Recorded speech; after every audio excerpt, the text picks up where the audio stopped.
What's up, everybody? Welcome back to the Mindful CEO podcast. You're catching us right in the middle of a conversation. We're like, we should hit record. Yeah, So as always. and I mean, you never know. We're trying to we're talking through stuff for our own purposes, for our community, and then we're like, this is important stuff. So we were talking about intention, striving versus intention, non-striving versus intention. And we don't need an answer, but we do want an intention. We want to go in a particular direction. I'm just giving them the world of it. Maybe Yeah. That's right. Pick that up where I left off. What we were grappling with, we were talking about was, since rebranding to the Mindful CEO, I have the experience after the podcasts, just to check into my experience as if that were a measure of something. Was that fun? How was that? Did that get something done? And the number of times that I was left that way in the prior iteration of the podcast versus this iteration, it was more than, right? These podcasts have been fine, but it haven't left me with, wow, that was really useful to get out for myself. And what I think has been missing is this world of intention. In the previous iteration of this,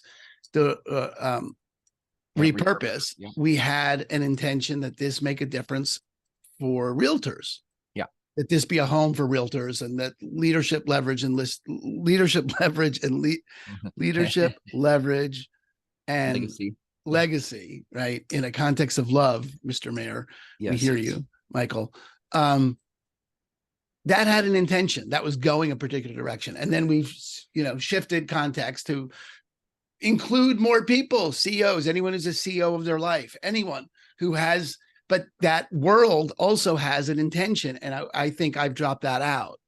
We've been wandering, but without an intention. There's mumbling, but without the intention that a song show up. Right. And there's a world of, in mindfulness, one of the pillars of mindfulness is non-striving. And that's a really interesting dynamic when you have an intention and a commitment and a direction. Yeah. But to play with that as inside non-striving occurs like a paradox. Mm-hmm. Right. Because we are striving to go someplace in particular, but we're not, and we are. And if you're not and you are, you really get something. Anything you want to say about that? Because I have another thought about it. But I think when we look at our triangle here up in the corner of my screen here, but we've got mindfulness is one of the three sides of this triangle. Another one is mission, and I think mission really speaks to intention. It speaks to direction. Yeah. I think you could pursue a mission. I think you could head in the direction of a mission and an intention in a manner of non-striving. Yeah. Yeah, I think it's, what strikes me is I remember in the self-expression leadership program back in the day, that distinction between being committed and attached is a wildly effective and a wildly productive distinction, and mind-blowing at the time. And I was probably 30, half as old, right? I was half the age I am now. And that's a mind-blowing distinction, and it speaks directly to this. Yeah. That being committed to an outcome, if the outcome is not produced, you're left with a commitment to the outcome. Yeah. When you're committed to an outcome, you're committed to, your infinite game being fulfilled. Yep. You're committed to the fulfillment of your mission. Every action you take is inside the fulfillment of that mission. And then if the mission is not yet fulfilled, which in an infinite game, it never is, you're left with looking newly as to the next action. That all has the qualities of non-striving.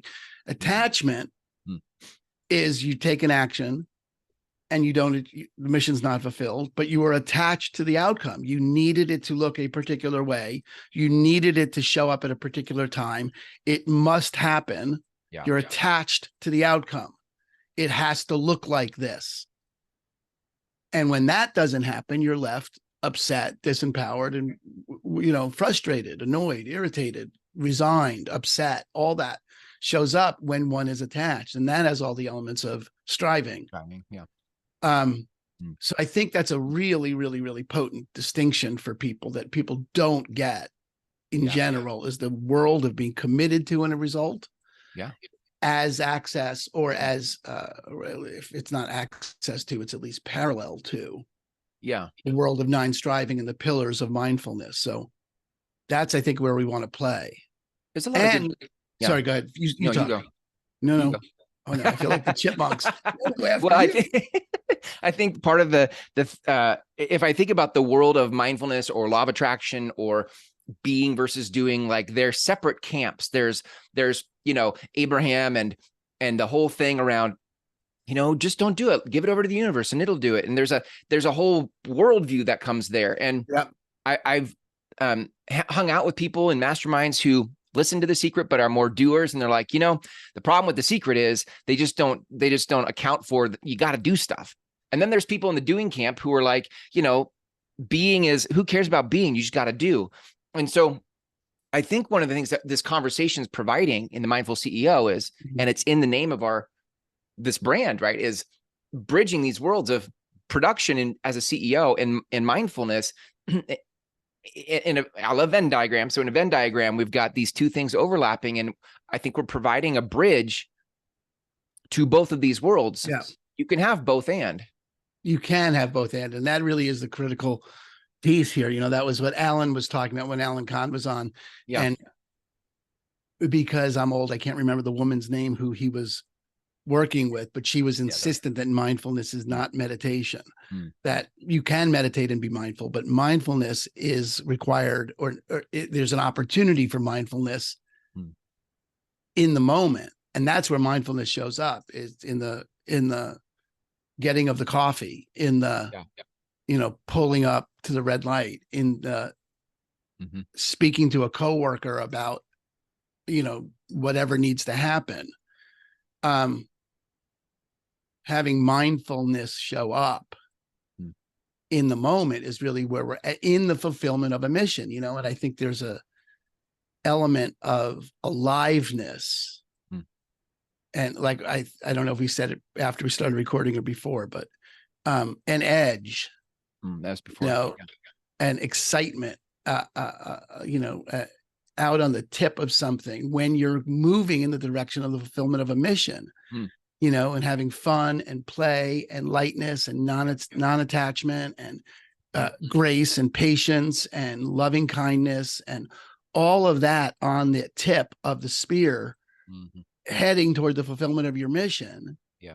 Is, it's sort of a violent metaphor, but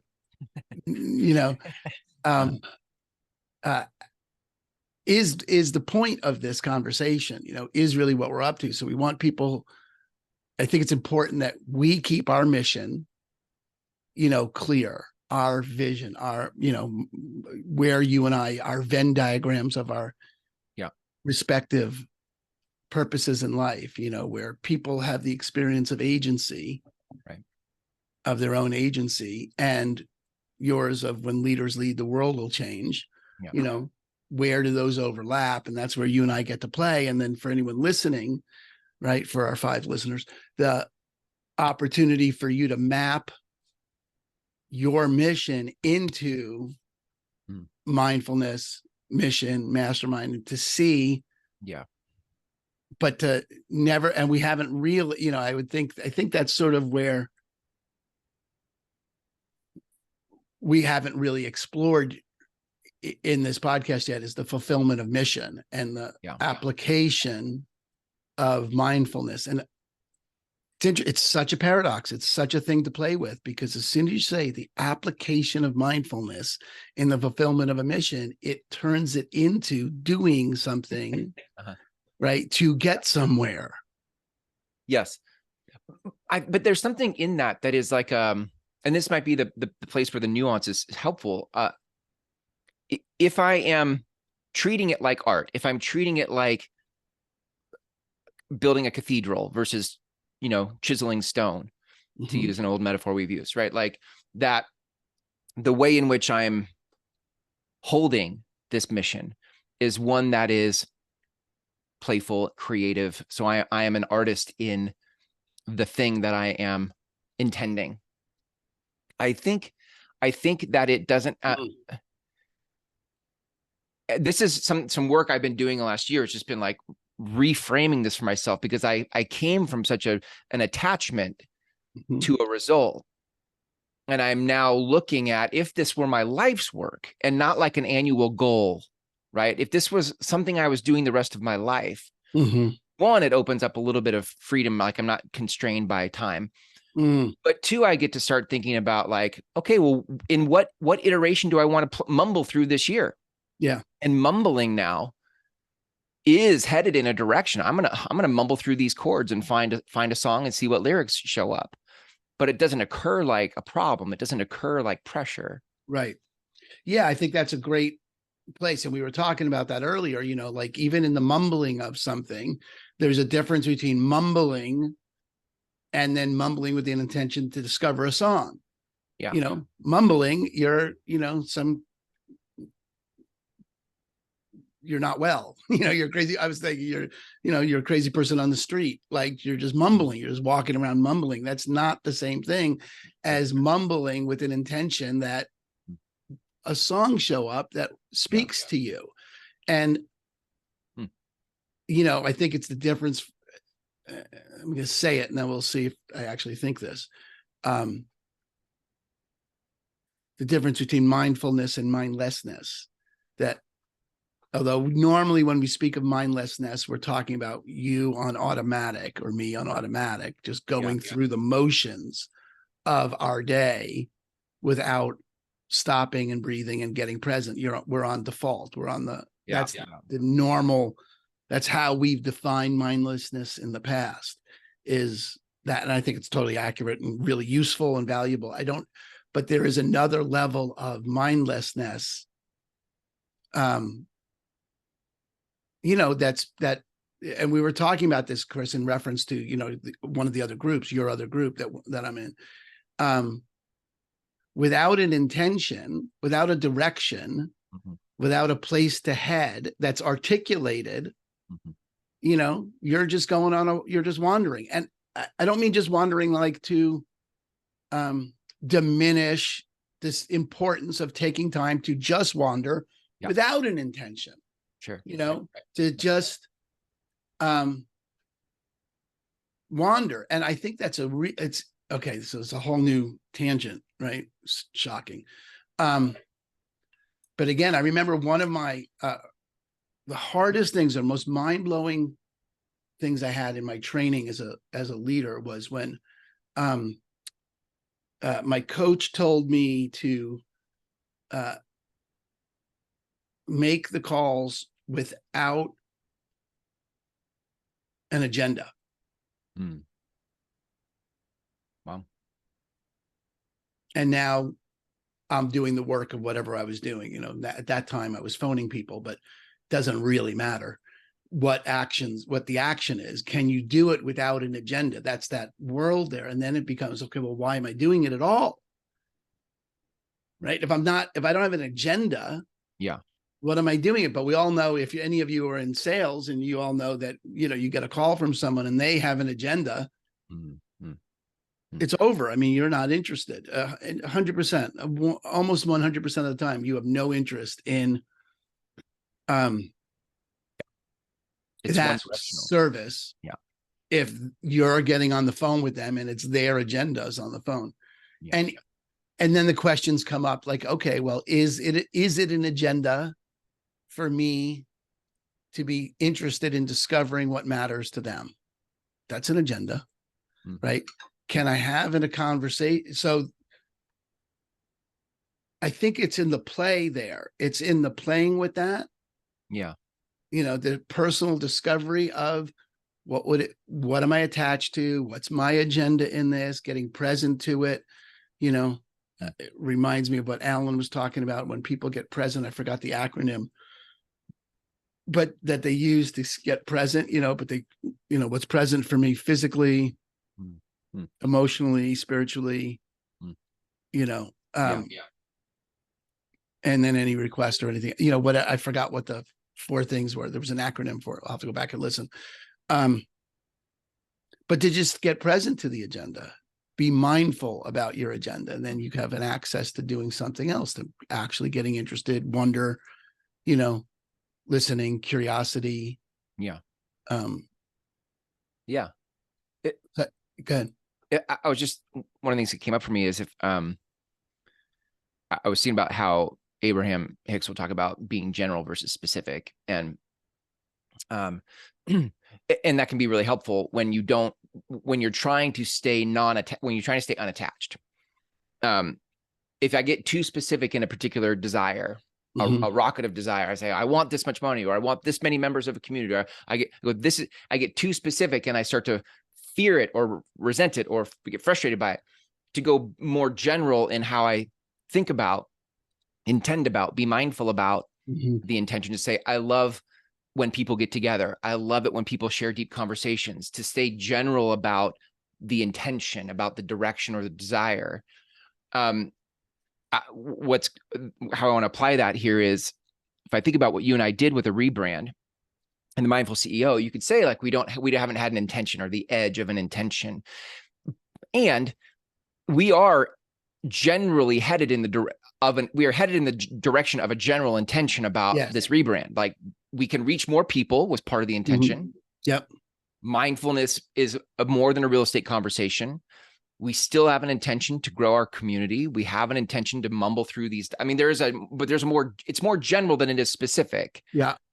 And I think the further we go down it, and I say that because you had said earlier, like, then otherwise it's just a walk. It's just I don't know how you said that. You're like, it's just wandering around. You're just wandering. And but I think you and I we have more intention in it than just wandering. And I think most people who would listen to a podcast like this that are headed somewhere, it's more than just wandering. But that's worth bringing some mindfulness to. It's bringing some awareness to, like, in what ways is it intentional, and in what ways could I bring more focus? Totally. I think it's managing the dynamics of those conversations. Because look, we have that intention is how this showed up is missing. We were weighting the scale toward mindfulness and not towards mission.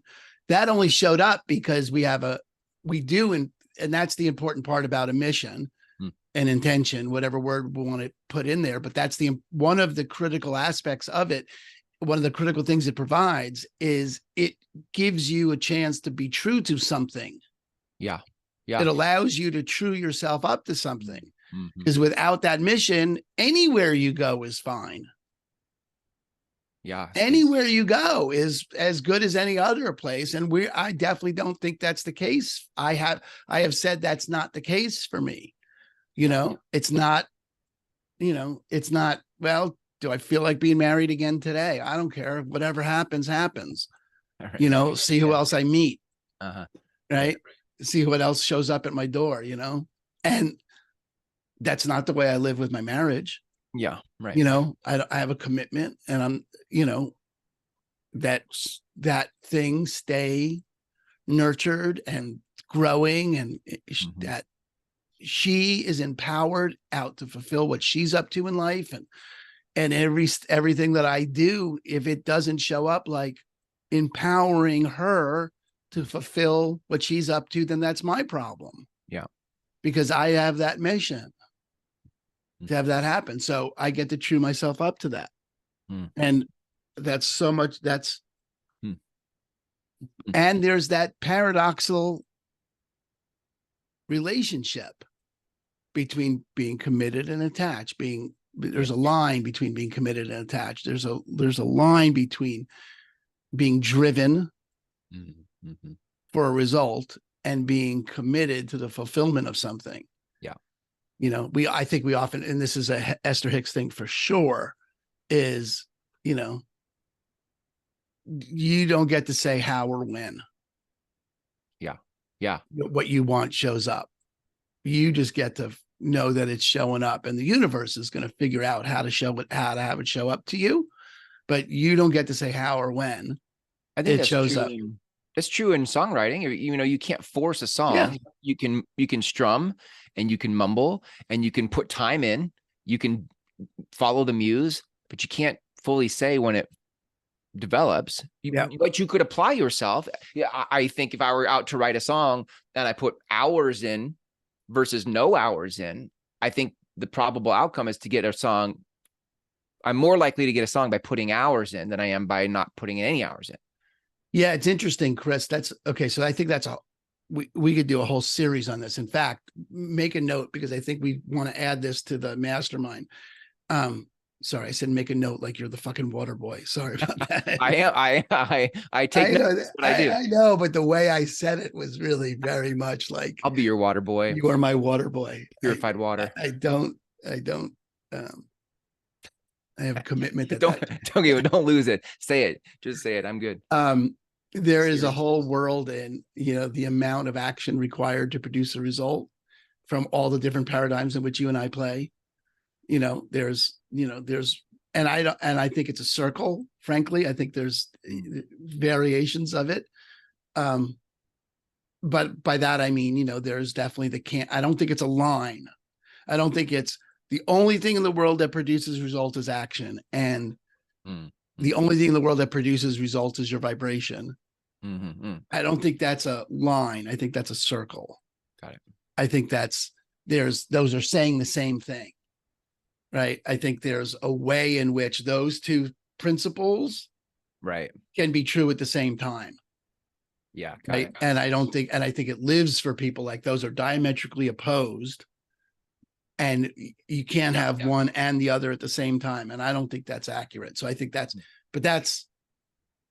a whole separate show, at least, and definitely something in the workshop to engage in, right? Because another M, right? In addition to what we got. Did we have manifesting?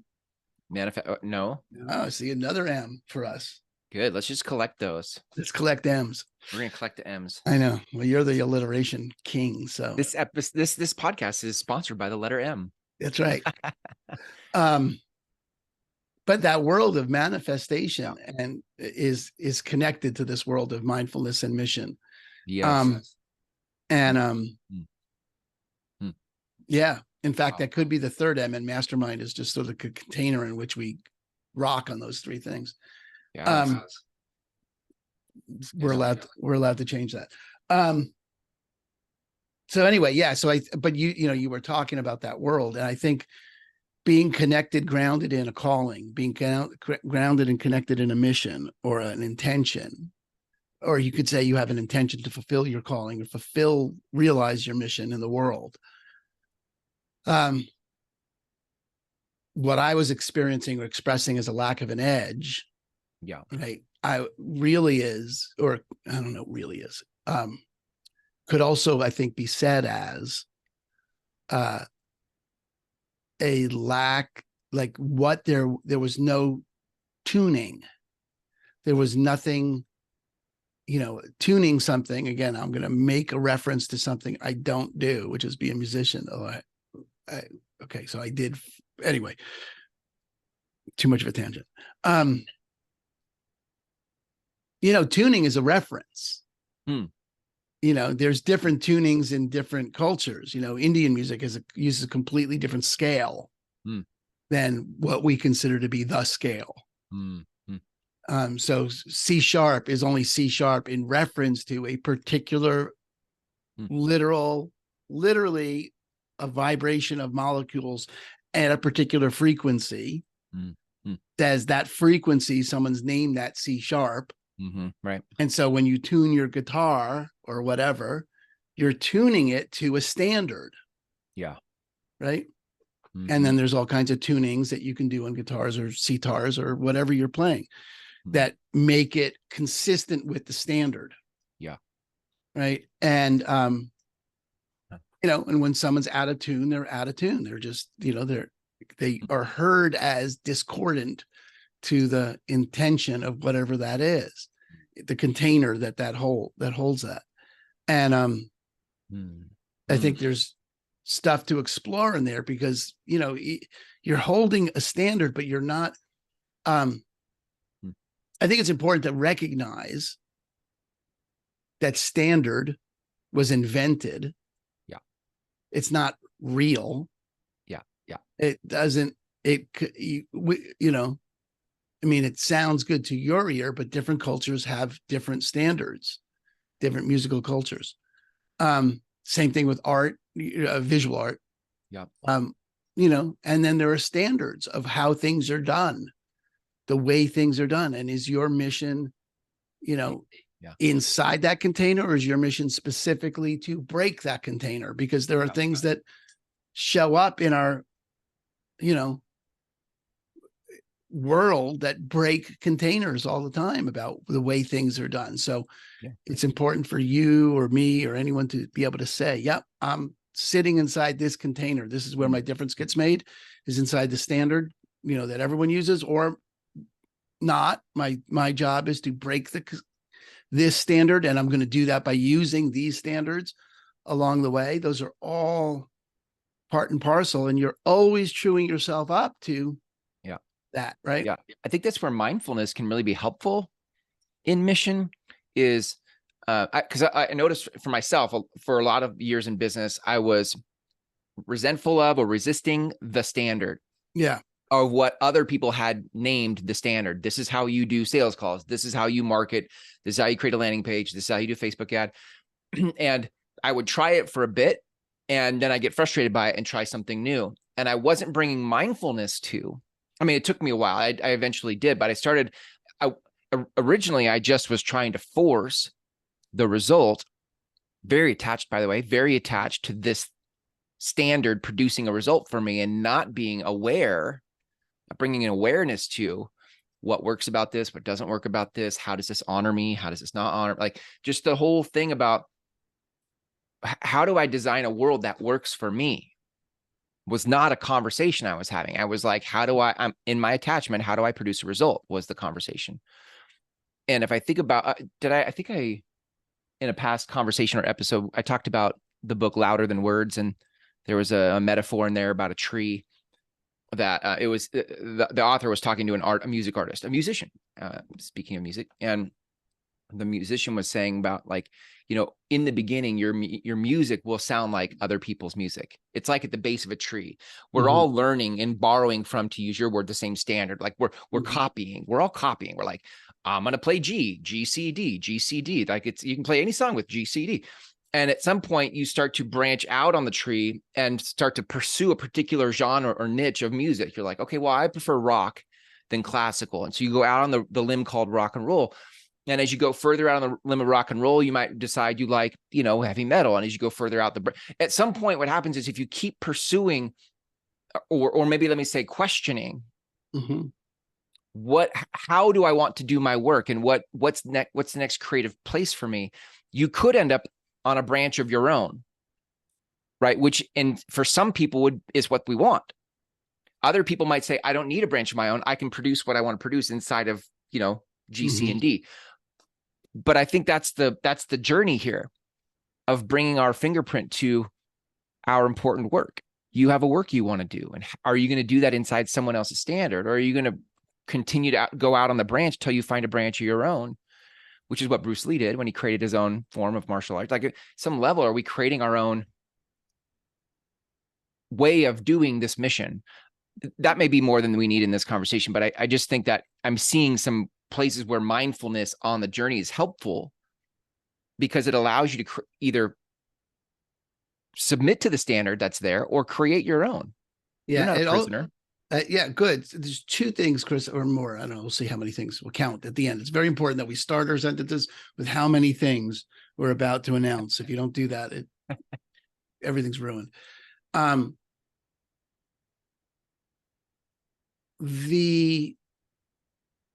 So there's the rebellion against the standard. Yeah. The knee-jerk reaction, fight the power. Not going to do it that way. I don't have to make cold calls. But none, if not done mindfully, is as you're now, that duality of standard, not standard. I'm going to do it some other way. From a knee-jerk perspective, whatever your business is, right, doesn't have any more mindfulness, doesn't have any more intention other than, I'm not going to do it that way. So there's unlikely, in my experience, to be fulfilling Yeah. I'm not going to be my parents is a very different experience from, okay, who am I going to be? Yep. Right. So I think there's a world inside that. Are you reacting to the standard, or are you actually creating a new standard, or are you doing something else? So there's that inquiry that's worth having, right? Rather than just being a knee-jerk no. Right. I'm going to, actually be mindful and notice, oh, I have a reaction to this. Is this valid or not? It's funny. I just made this little journal to help people do cold calling because, in a very real result producing context, cold calling works and where very little else does. And, but when one can get, I think the immediate thought for people doing cold calling, almost everyone who does it is, I hate this.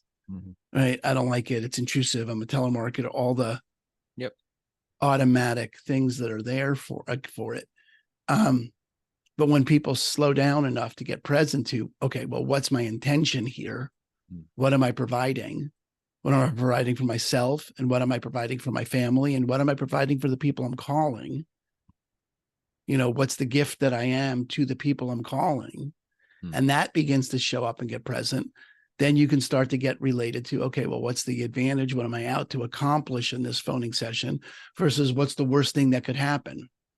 The pros and the cons, the pluses and the minuses of this phoning agreement. And when people stop and do that work, and maybe it takes 10 minutes, 15 minutes to do that, you're wildly empowered to actually make the difference that you are out to make in the world by being on the phone. And I don't mean just not even cold calling. I mean, cold calling, because it has that world of telemarketing attached to it. But just calling anybody about any request that you have, and requests are what make the world move. So, there's that world of noticing what's already there for me about the thing I'm about to do, that we're calling mindfulness, bringing a state of mindfulness to it that includes the standard called, well, fuck it, I'm not going to cold call. I'm just going to go do this. Right. Okay. But without mindfulness, now, whatever this is unlikely to be empowering because it's just a reaction. That was one thing about what you said I thought was really worth underlining. And then there was another thing, because I had said two things, but I can't remember what it was. The trees, the leaves, the branches. Yeah. I was thinking about what you were saying in terms of, I don't know that it's possible. Well, I'm sure it's possible, but I think it's an empowering place to stand, to consider that if you honor the container, the standard, right, as the standard, as the container, and you just stand there, you'll find that you are in your own unique place. That I'm thinking about, Stevie Ray Vaughan, or anyone who plays the blues, Lightning Hopkins, BB King, anyone who is strictly blues, not Clapton, who went into rock and roll, but really just, Stevie Ray Vaughan straddles that, but just even Lightning Hopkins, John Lee Hooker, anyone like that. They're a leaf. That's a leaf on a branch. That's a unique. Lightning Hopkins is completely unique to John Lee Hooker, completely unique to Blind Lemon Jefferson, completely unique to any of the each a leaf on the branch called blues, but completely inside the container, the standard of what makes a blues song, but completely inside that. And then there's people like Clapton, right, who, took that and said, okay, well, here's the standard. Now we're going to grow it to include this thing called rock and roll. And those two things now, or Stevie Ray Vaughan, I think, is more inside that camp for sure. Well, don't want to argue about it, but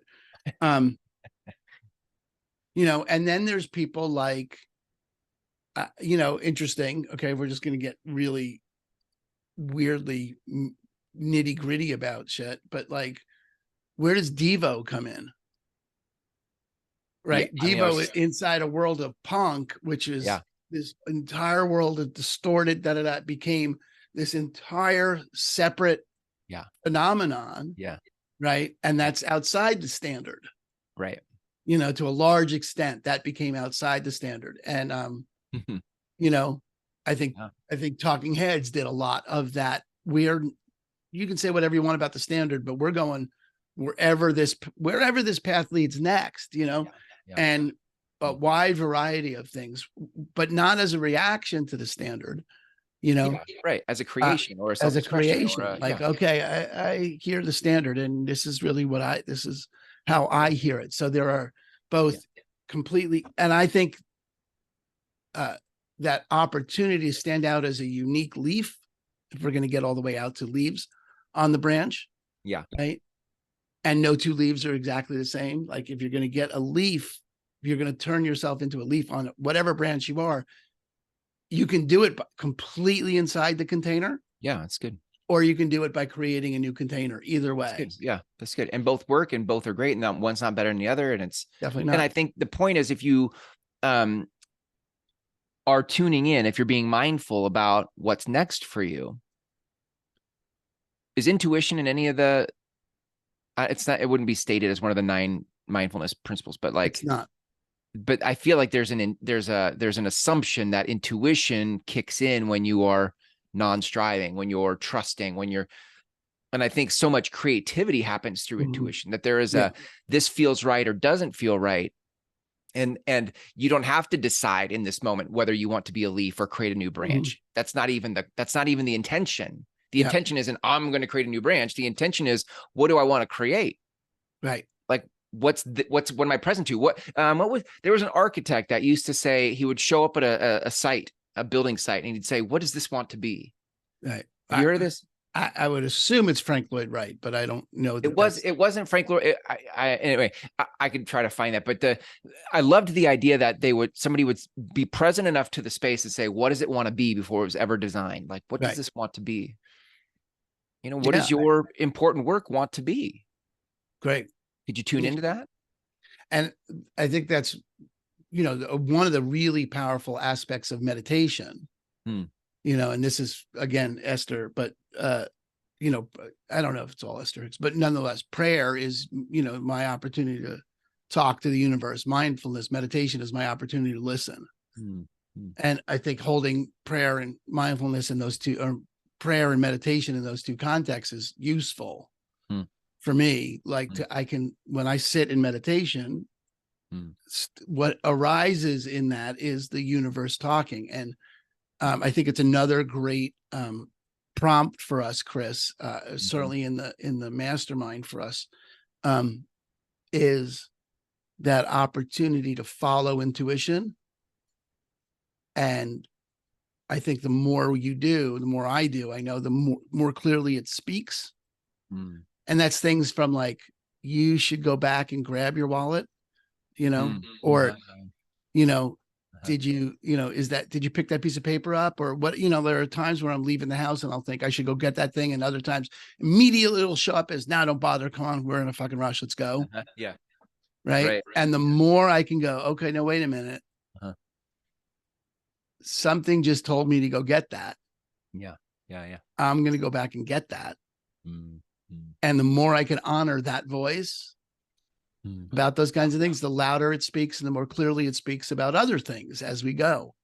And then, of course, there's the whole dynamic of, okay, well, what do you know? What's your intuition, and what's you arguing with yourself and overthinking something? Again, a line, a paradox, a place to discover. There's not an answer to that. But I think that's and to your point, there's no wrong. There's no wrong, right? And there's no wrong, right? No wrong note, answer. No wrong. all an observation, all a game, all a. Yep. That's a whole nother topic too. Is that Miles Davis quote: "There are no wrong notes." So there are no mistakes.